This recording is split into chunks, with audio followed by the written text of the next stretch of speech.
నమస్కారం OJ news కి స్వాగతం. నా పేరు ఐశ్వర్య. మీరు చూస్తున్నారు వీక్లీ రౌండప్.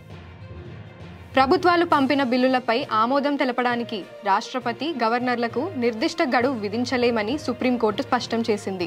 గత కొంతకాలంగా తమిళనాడు గవర్నర్ ఆ రాష్ట్ర ప్రభుత్వం ఆమోదించిన బిల్లులను సుదీర్ఘంగా నిలిపివేయడాన్ని సవాలు చేస్తూ తమిళనాడు ప్రభుత్వం సుప్రీంకోర్టును ఆశ్రయించడం తెలిసిందే.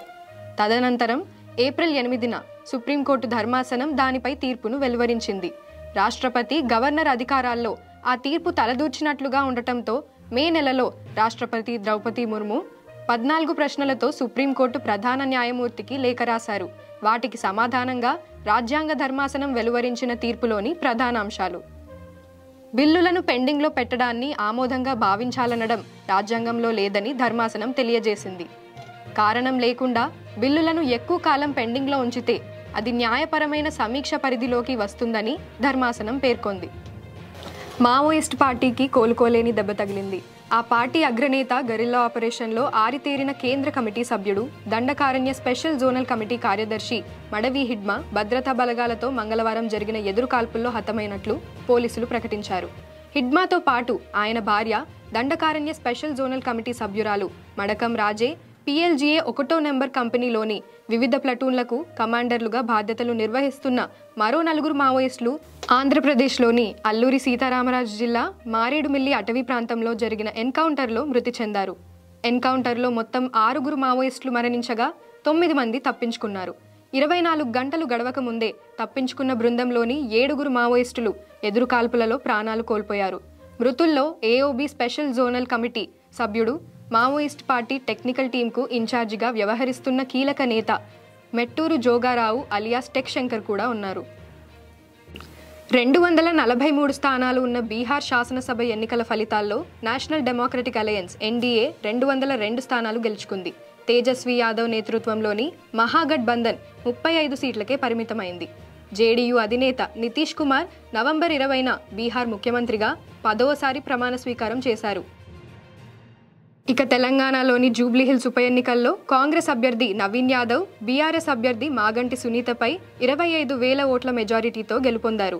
బీఆర్ఎస్ ఎమ్మెల్యే మాగంటి గోపీనాథ్ ఆకస్మిక మరణం కారణంగా ఈ ఎన్నికలు జరిగిన సంగతి తెలిసిందే.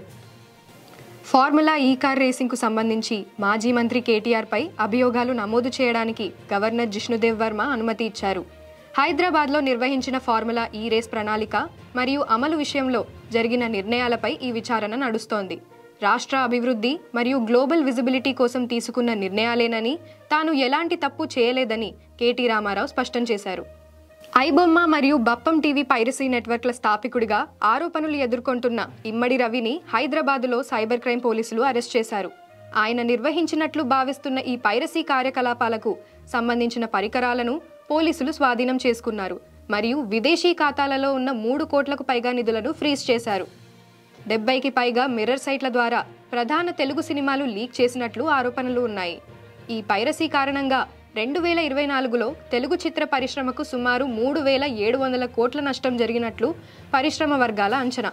రవిపై IT చట్టం మరియు సినిమాటోగ్రఫీ చట్టం కింద కేసులు పెట్టి కస్టడీకి పంపించారు. కాగా రవికి సోషల్ మీడియాలో పెద్ద ఎత్తున మద్దతు పెరగడం గమనార్హం. సౌదీ అరేబియా మక్కా మదీనా మార్గంలో జరిగిన ఘోర రోడ్డు ప్రమాదంలో హైదరాబాద్కు చెందిన 45 మంది యాత్రికులు మృతి చెందారు. మరణించిన వారందరూ హైదరాబాద్ వారేనని హజ్ కమిటీ నిర్ధారించింది.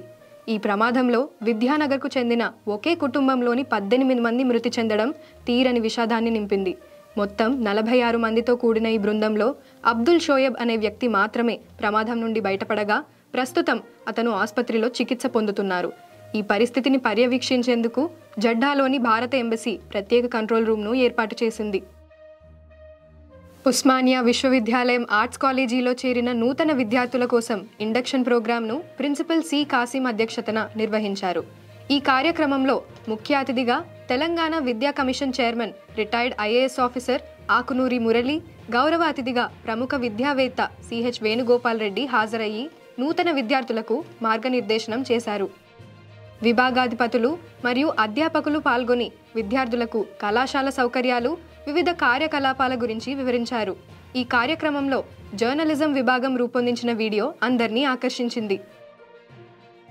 ఉస్మానియా విశ్వవిద్యాలయ vice chancellor professor Kumar Molugaram కీలక నియామకాలు మరియు పదవీ కొనసాగింపులను ప్రకటించారు.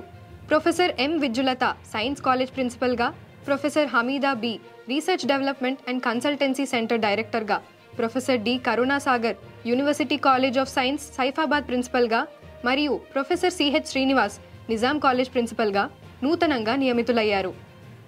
Professor C Kasim, professor I Shekhar, professor Ram Prasad, professor K Sasikanth మరియు ప్రొఫెసర్ జె ఉపేందర్ల పదవులను కొనసాగిస్తూ అధికారిక ఉత్తర్వులు జారీ చేశారు.